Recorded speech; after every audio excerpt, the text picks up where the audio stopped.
नमस्कार विद्यार्थी मित्रांनो, विजन गव्हर्नमेंट जॉब हे आपल्या एज्युकेशन चॅनलवरती आपलं पुन्हा एकदा स्वागत आहे. आज आपण MPSCच्या सीसॅटचा एक टॉपिक कव्हर करतोय आणि तो म्हणजे नंबर सिरीज. तर आपल्याला नंबर सिरीज हा प्रत्येक एक्झाममध्ये, इव्हन MPSC काय बँकिंग एक्झाम्स आणि प्रत्येक एक्झाममध्ये हा नंबर सिरीज हा इम्पॉर्टंट फॅक्टर आहे. आता आपल्या MPSC थ्रू एक तरी क्वेश्चन दरवर्षी विचारला जातोच. बँक एक्झाममध्ये तर प्रत्येक वेळेस 5 क्वेश्चन हे येतातच आणि त्याच्यामध्ये डिफिकल्टी लेवल पण ॲज कम्पेअर्ड टू आपल्या एक्झाम्सपेक्षा जास्त असते. तर आजचे आपण जे नंबर सिरीज करतोय हे एकदम डिफिकल्ट लेवलवाले करतोय आणि ॲक्च्युली नंबर सिरीजचे जे टाईप्स आहेत हे वेगवेगळे टाईप आहेत, हे आपण आपल्या सोयीनुसार बनवलेले आहेत. तर ते टाईप आपण डिस्कस करतोय, मग ते तुम्हाला तुमच्या प्रत्येक एक्झाममध्ये हेल्पफुल राहतील. ओके, तर काही टाईप आहेत. आता हे कुठे बुकमध्ये असं मेन्शन नसतं की टाईप 1 टाईप 2 असे काही टाईप असतात, बट आपल्या सोयीसाठी म्हणून आपण याला व्यवस्थित डिस्क्राईब केलेलं आहे की टाईप 1 टाईप 2 असे 5 टाईप केले टोटल. आणि जे या 5 टाईपमध्ये बसत नाहीत ते अदर दॅन, ओके, म्हणजे ते अदर्स आहेत. सो टाईप 1 आपण बघू पहिल्यांदा.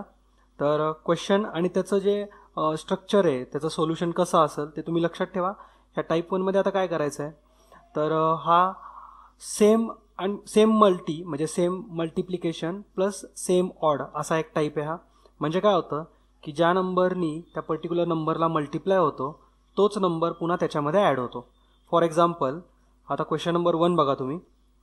ह्याच्यामध्ये अशी सिरीज आहे की 6, 3.5, 4.5, 11, 48 आणि क्वेश्चन मार्क, म्हणजे पुढचा टर्म आपल्याला ओळखायची आहे. तर 6 आणि 3.5 याच्यामध्ये अशा प्रकारची लिंक आहे. दॅट इज, जर 6 गुणिले 0.5 केलं म्हणजेच इंटू हाफ केलं प्लस 0.5 केलं तर मला 3.5 हे भेटेल. म्हणजे कसं, 6 गुणिले 0.5 म्हणजे 3 प्लस 0.5 म्हणजे 3.5.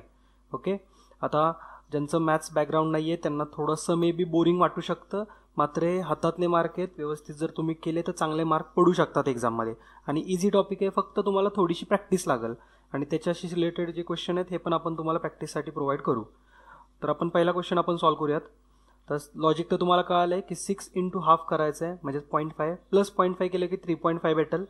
देन 3.5 इंटू 1 प्लस 1 केलं की 4.5 भेटेल. म्हणजे जो हा टाईप आहे याच्यामध्ये काय करतोय आपण, मल्टिप्लिकेशन ज्या नंबरनी करतो तोच नंबर त्याच्यामध्ये ॲड करतो.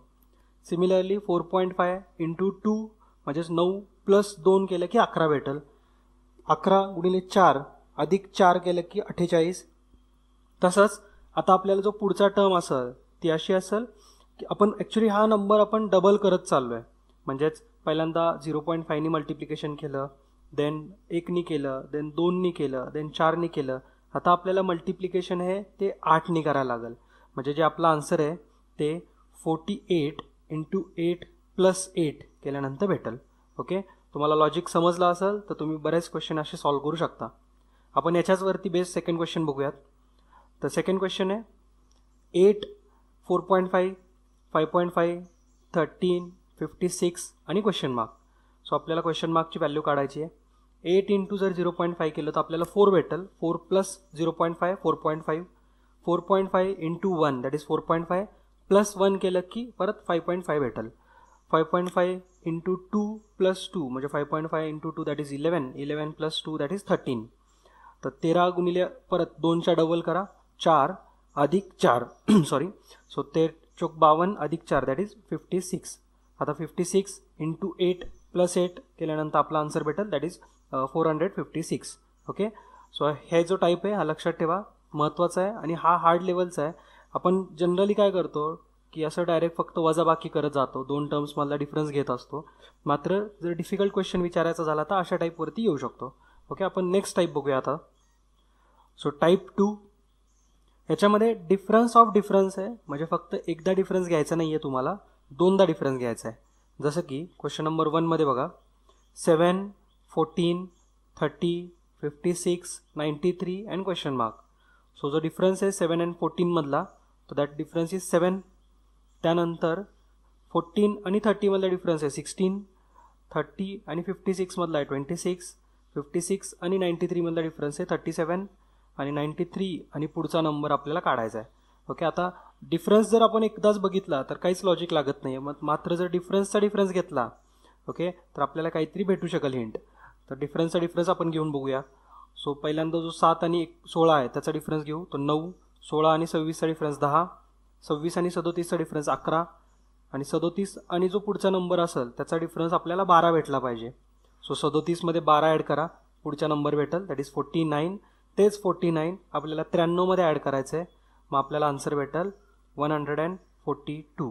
ओके, तर तुम्हाला कळालं असेल हे डिफरन्स ऑफ डिफरन्स टाईप आहे. दुसऱ्या क्वेश्चनवरून आणखीन डीपमध्ये कळेल. सो सेकंड क्वेश्चन आहे 19, 23, 40, 70, 113. सो डिफरन्स बघा. पहिल्यांदा डिफरन्स आहे 4, त्यानंतर आहे 17, 30, 43. आता आपल्याला पुढच्या नंबरमधला 113 आणि पुढच्या नंबरमधला डिफरन्स काय असेल ते ओळखायचं आहे. आता लॉजिक तेच अप्लाय करा, डिफरन्स ऑफ डिफरन्स घ्यायचा आहे. सो 4 आणि 17 याच्यामधला डिफरन्स आहे 13, 17 आणि 30 मधला डिफरन्स आहे 13, 43 आणि 30 मधला डिफरन्स आहे अगेन 13. सो नेक्स्ट नंबर आणि 43 याच्यामधला डिफरन्स सुद्धा 13च भेटला पाहिजे. सो 43 अधिक 13 केल्यानंतर नेक्स्ट नंबरचा डिफरन्स भेटेल दॅट इज 56. हेच 56 तुम्हाला 113 मध्ये ॲड करायचं आहे. So 169 will be the answer. Next question बघू आपण. तर टाईप 2 वरतीच हा बेस आहे. 19, 25, त्यानंतर 42, 71, 113 आणि question mark. So again difference of difference check करा. 6, त्यानंतर 17, 29, 42, 56. परत एकदा डिफरन्स घेऊ आपण त्याचा. 11, 12, 13, 14. म्हणजे जो लास्ट नंबर आहे त्याचा 14 डिफरन्स असणार आहे. सो 14 आपण 42 मध्ये ॲड करू, 56 भेटेल आपल्याला. 113 प्लस 56 केल्यानंतर जे आन्सर आहे दॅट इज 169. हे आपलं अननोन टर्म असेल. ओके, तर हेच लॉजिक क्वेश्चन नंबर 4ला पण तुम्ही अप्लाय करा आणि सॉल्व्ह करा. आपण नेक्स्ट टाईप बघूयात. सो टाईप नंबर 3 हा जरा इम्पॉर्टंट आहे. आता याच्यामध्ये काय आहे, तर जो नंबर आहे त्याची पॉवर, म्हणजेच कसं करायचं याच्यामध्ये जो आपल्याला डिफरन्स भेटाल त्याची पॉवर कन्सिडर करायची. पॉवर म्हणजे जे सपोज 4 स्क्वेअर जर लिहिलं तर जे 2 वरती आहे त्याला आपण पॉवर म्हणतो. 4 क्यूब म्हणजे 3 ही त्याची पॉवर आहे. 4:4 त्याची 4 ही पॉवर आहे. 4:5 5 ही त्याची पॉवर आहे. ओके, सो क्वेश्चन नंबर 1 मध्ये बघू आपण. सो डिफरन्स पहिल्यांदा ॲज इट इज घेऊन बघा की 13 आणि 17 मधला डिफरन्स आहे 4, 17 आणि 33 मधला डिफरन्स आहे 16, त्यानंतर 33 आणि 97 मधला डिफरन्स आहे 64. सो पुढचा नंबर काय असेल, तर बघितलं तुम्हाला जर पाडेपाठ असतील तर आपण असं करू शकतो. 4 गुणिले 4 म्हणजे 16, 16 गुणिले 4 म्हणजे 64. आता जो पुढचा नंबर असेल हा 64 गुणिले 4 असेल. म्हणजेच काय, इनडायरेक्टली त्याचं लॉजिक असं आहे की 4 म्हणजे काय तर 4:1. 16 म्हणजे काय असतं तर 4:2 म्हणजे 4 स्क्वेअर. 64 म्हणजे काय असतं तर 4 क्यूब. मग जो पुढचा नंबर असेल दॅट इज डिफरन्स जो असेल हा 4:4 असणार. ओके, सो 16 × 4 करा किंवा 4:4 म्हणजे 4 गुणिले 4 हा 4 वेळा लिहायचं. सो आपल्याला आन्सर भेटेल 256. ओके, तर पुढची जी टर्म असेल त्याच्यामध्ये आपल्याला फक्त 4:4 हे ॲड करायला लागेल. So that will be our answer. Okay, next question बघू आपण. आता याच्यामध्ये टाईप 3 वरतीच आपण बेस आहे. 11, 14, 23, 50 आणि क्वेश्चन मार्क. सो 11 आणि 14 याच्यामधला डिफरन्स आहे 3, 14 आणि 23 मधला डिफरन्स आहे 9, 23 आणि 50 मधला डिफरन्स आहे 27, 50 आणि पुढचा जो नंबर आहे त्याच्यातला डिफरन्स आहे म्हणजे आपल्याला तो काढायचा आहे. सो 3, 9, 27 आणि पुढचा असणार तो 3:4 दॅट इज 81. कारण 3 म्हणजे 3:1, 9 म्हणजे 3 स्क्वेअर, 27 म्हणजे 3 क्यूब. पुढचा नंबर असेल तो 3:4 म्हणजे 81 50 मध्ये ॲड करायचं आणि आपल्याला आन्सर भेटेल that is 131. Okay, next question बघू आपण, और नेक्स्ट टाईप बघू आपण पहिल्यांदा. सो टाईप नंबर 4 आहे हा. आता याच्यामध्ये अल्टरनेट डिफरन्स चेक करायचा आहे. हा पण एक महत्त्वाचा टाईप आहे. एक्झाममध्ये अशा प्रकारचे क्वेश्चनसुद्धा बनतात आणि थोडासा जर ट्रिकी बनवायचा असेल तर असा येतोच क्वेश्चन. अल्टरनेट डिफरन्स म्हणजे काय, तर आपला क्वेश्चन नंबर 1 बघू आपण त्यातला. तर 21, 35, 30, 44, 39 आणि क्वेश्चन मार्क. सो जर सरळ बघितलं तर एकदा नंबर वाढतोय परत कमी होतोय, वाढतोय कमी होतोय, मग त्यामुळे आपल्याला लॉजिक तसं लावता नाही येणार. जर आपण अल्टरनेट नंबर्स बघितले त्यांच्यामध्ये काय होतीये, म्हणजे 21 अल्टरनेट म्हणजे 35 सोडायचा आणि पुढचा त्याच्या. सो 21 आणि 30 याच्यातला डिफरन्स घेतला तर 9 भेटेल आपल्याला. त्यानंतर 30 आणि 39 मधला डिफरन्स सुद्धा 9 भेटेल. तर 35 आणि 44 यांच्यातला डिफरन्स सुद्धा 9 आहे. 44 आणि नेक्स्ट जो अननोन आहे त्याचा डिफरन्स सुद्धा ऑब्वियस आहे, मग 9च असणार. ओके, त्याच्यामुळं आन्सर राहील 53. ओके, याच्यातलाच सेकंड क्वेश्चन सॉल्व्ह करू. तर 23, 39, देन 32 आहे, देन 47 आणि 41 question mark. So alternate difference बघायचा आणखीन एकदा. सो 23 आणि 32 मधला डिफरन्स आहे 9, 32 आणि 41 मधला डिफरन्स आहे अगेन 9, आता डिफरन्स बघा 39 आणि 47मध्ये हा डिफरन्स आहे 8चा. सो 47 आणि पुढचा जो अननोन असेल त्याच्यामध्ये सो हा डिफरन्स 8चाच असणार आहे. Okay, so answer is 55. तर आता आपण टाईप नंबर 5 बघूयात. टाईप नंबर 5मध्ये काय आहे तर फक्त तुम्हाला क्यूब प्लस ऑर मायनस 1 करायचं आहे और स्क्वेअर प्लस ऑर मायनस 1 करायचं आहे. म्हणजे कसं आपण क्वेश्चन सॉल्व करू त्याच्यावरून तुम्हाला कळेल. सो याच्यातला टाईप 5मधला फर्स्ट क्वेश्चन नंबर सिरीज अशी दिली आहे की 11, 13, 20, 48, 111 आणि क्वेश्चन मार्क. सो नीट ऑब्झर्वेशन करा डिफरन्स काय आहे तो. तर डिफरन्स आहे 2, 7, 28, 63 आणि पुढचा अननोन. ओके, तर मग नीट ऑब्झर्वेशन आणखीन एकदा करा. 2 आपल्याला कसं ऑप्टेन होतं किंवा 2 आपण कसं मिळवू शकतो. सो जर मी 1 क्यूब केला दॅट इज 1 प्लस 1 केलं तर मला 2 भेटेल. आणि जे 7 आहे 13 आणि 20 मधला डिफरन्स 7, तर क्यूबचं रिलेशन जर लावायचं झालं तर मी असं करू शकतो की 2 क्यूब मायनस 1 म्हणजेच 8 मायनस 1 बरोबर 7 भेटेल आपल्याला. देन 20 आणि 48 मधला डिफरन्स आहे 28चा. तुम्हाला क्यूब जर पार्ट असतील तर कळत लगेच की 3चा क्यूब अधिक 1 केला म्हणजे 27 अधिक 1 केलं की आपल्याला 28 भेटतं. अगेन इकडं 63 जो डिफरन्स आहे हा सुद्धा कुठल्या तर क्यूबच्या जवळचा डिफरन्स आहे. म्हणजे 4चा क्यूब मायनस 1 केला म्हणजे 64 मायनस 1 केलं की 63 भेटून जाईल. ओके, मग जो पुढचा टर्म असेल तो याच सिक्वेन्सला फॉलो करेल. म्हणजे काय होतं पहिल्यांदा तर 1 क्यूब प्लस 1 केला आपण, देन मायनस केलं, देन प्लस केलं, देन मायनस केलं. आता जी नेक्स्ट टर्म असेल त्याच्यामध्ये ऑब्व्हियसली प्लस होणार. So 5 cube plus 1 that is 126 हा डिफरन्स असेल 111 आणि अननोन मधला. सो 111मध्ये जर 126 ॲड केलं तर आपल्याला अननोन भेटेल अँड दॅट इज 237. ओके, तर हा पण टाईप महत्त्वाचा आहे. तुम्ही व्यवस्थित त्याच्यावरती सुद्धा प्रॅक्टिस करा. आपण हे टाईप सगळे का बघतोय बिकॉज नंबर सिरीजमध्ये काय नेमकं लॉजिक लावणार हेच कळत नाही. की काही विचारू शकतात, आपण असंच म्हणत राहतो की नंबर सिरीजमध्ये कुठलंही लॉजिक येऊ शकतं. पण जर असे जर प्रॉपर आपण जर त्याला सुटेबल फॉर्मॅट्समध्ये जर क्लासिफाय केलं तर आपल्याला कळू शकेल की आपण हे पहिल्यांदा बघायचंच आहे की या 5 टाईपमध्ये तो मोडतोय का. आणि जर 5 टाईपमध्ये नसेल मोडत तर तो दुसरा एक आहे that is other than all this. पण मोस्ट चान्सेस असे असतात एक्झाममध्ये की या 5 टाईपमधूनच येईल क्वेश्चन.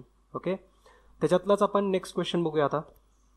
तो नेक्स्ट क्वेश्चनमध्ये आहे 9, 16, 44, 107 आणि क्वेश्चन मार्क.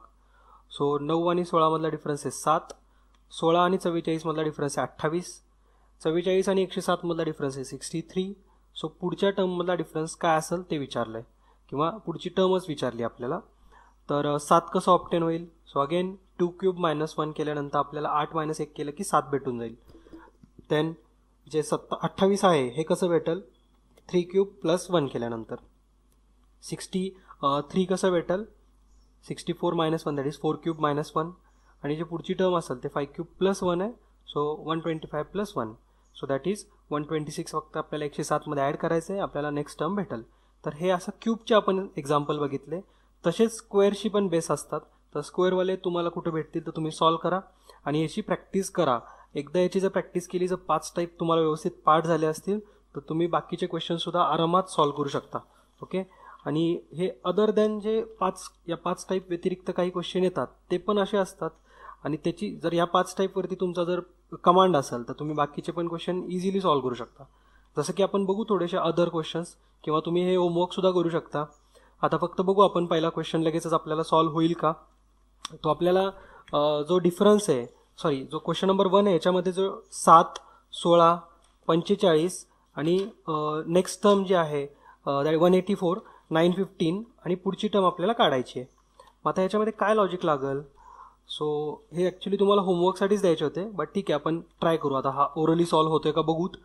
तर 7 आणि 16 मधला जो डिफरन्स आहे किंवा डिफरन्स जर बघितला तर आपल्याला काहीतरी भेटेल 9. त्यानंतर जे वेगवेगळे डिफरन्स आहेत ते डिफरन्स जरी घेतला तरी त्याला मॅच नाही होणार किंवा त्याला सॅटिस्फाईड नाही होणार ती कंडिशन सॉरी. सो 7 आणि 16 ह्याच्यामध्ये एक रिलेशन फॉर्म करू आपण. म्हणजे कसं तर 16 हा आपल्याला 7ला मल्टिप्लाय आणि ॲड करून भेटेल का. तर मी 7 गुणिले 2 केलं तर 14 भेटेल आणि 14 अधिक 2 जर केलं तर मला 16 भेटू शकतं. ओके, त्यानंतर 16 गुणिले समथिंग करू म्हणजे आपल्याला 45 भेटते का बघू. सो 16 दुनेच केलं जर मी 16 दुने 32 प्लस समथिंग केलं तर 45 नाही भेटत आपल्याला कारण तो लांब चालला आहे. 16 गुणिले आपण 3 करून बघू. सो 16 गुणिले 3 दॅट इज 48 मायनस 3 केलं की 45 भेटून जाईल. ओके, सो 40 हे लॉजिक तर कळाले आपल्याला की पहिल्यांदा प्लस होतोय म्हणजे ज्या नंबरनी मल्टिप्लाय करतोय प्लस तोच नंबर ॲड करतो. सेकंडमध्ये काय करतोय, सो ज्या नंबरनी मल्टिप्लाय करतो तो नंबर मायनस करतोय. सो थर्डमध्ये आपण 45 गुणिले 4 करू अधिक 4. सो आपल्याला 45 into 4 that is 180. 180 plus 4 184. Okay. त्यानंतर 184 इंटू 5 मायनस 5 केलं की 915 भेटेलच. 920 वजा 5 होईल दॅट इज 915. आणि 915 गुणिले आपल्याला जे नेक्स्ट टर्म आहे त्याच्यामध्ये ॲडिशन आहे दॅट इज 915 गुणिले 6 अधिक 6 बरोबर जे आपल्याला आन्सर पाहिजे ते भेटेल. सो 915 इंटू 6 कसं करणार, तो 15 गुणिले 6 दॅट इज 90. लास्टला 90 आहे आणि 9 गुणिले 6 दॅट इज 54. सो 5490 प्लस 6 आपण ॲड करतोय तर 5496. ओके. तर हे आता ॲक्च्युली मला तर जमतं आहे प्रॅक्टिसमुळे, थोडंसं ओरली करू शकतो आपण. मात्र जर तुमची प्रॅक्टिस नसेल तर तुम्हाला प्रॅक्टिस करणं भागच आहे, तुम्हाला पण असंच ओरली सॉल्व्ह झाले पाहिजेत. ओके. सो इथून पुढचे जे एक 15-16 क्वेश्चन्स आहेत ते तुम्ही प्रॅक्टिससाठी सॉल्व्ह करा. आणि हे अदर टाईपमधले आहेत, म्हणजे जे आपण आत्तापर्यंत बघितले सगळे याच्या व्यतिरिक्त जो आणखीन एक जो टाईप आहे याच्यामधले क्वेश्चन्स आहेत. तर तुम्ही सगळेच्या सगळे क्वेश्चन्स ट्राय करा सॉल्व्ह करण्याचा. एकूण 12 क्वेश्चन्स आहेत, तुम्ही सगळे सॉल्व्ह करा. आणि जे फायनली आन्सर भेटेल तुमचा तर ते question number 1 to question number 12 साठीचे कमेंट बॉक्समध्ये व्यवस्थित मेन्शन करा. ओके. आणि जर तुम्हाला हार्ड होत असतील सॉल्व्ह करण्यासाठी तसं सुद्धा तुम्ही कमेंट बॉक्समध्ये मेन्शन करा. आपण त्याच्यावरती लेक्चर नक्की बनवू, म्हणजे फक्त सोल्युशन आपण अपलोड करू. 1-2-3 मिनिटामध्ये सगळे सॉल्व्ह करून पाठवू देऊ. ओके. तर हे लेक्चर जर आवडलं असेल आणि तुम्हाला वाटत असेल की रिझनिंगवरचे बाकीचे टॉपिक्स पण आपण अशा पद्धतीनं कव्हर करावे तर कमेंट बॉक्समध्ये तसं नक्की मेन्शन करा. आणि तुमचे काही जरी डाऊट असतील ते सुद्धा तुम्ही कमेंट बॉक्समध्ये मेन्शन करत जा. आपण त्याला रिप्लाय देण्याचा प्रयत्न करतच असतो. आणि थोडासा उशीर होईल मात्र तुम्हाला रिप्लाय हा 100% भेटेलच. ओके. आणि ज्यांनी कोणी फेसबुक ग्रुपवरती आमच्या जॉईन नाही आहेत किंवा फेसबुक पेजला आत्तापर्यंत त्यांनी लाईक केलेलं नाही आहे त्यांनी फेसबुक पेजला नक्की लाईक करा. आणि जर तुम्हाला आमचे एफर्ट्स आवडत असतील तर फेसबुकचं पेज आहे त्याला रेटिंगचा ऑप्शन असतो, म्हणजे स्टार देऊ शकता तुम्ही. सो 5 आउट ऑफ 5 तुम्ही देऊ शकता. ओके. तर भेटूया नेक्स्ट लेक्चरमध्ये. तोपर्यंत जय हिंद, जय महाराष्ट्र. धन्यवाद.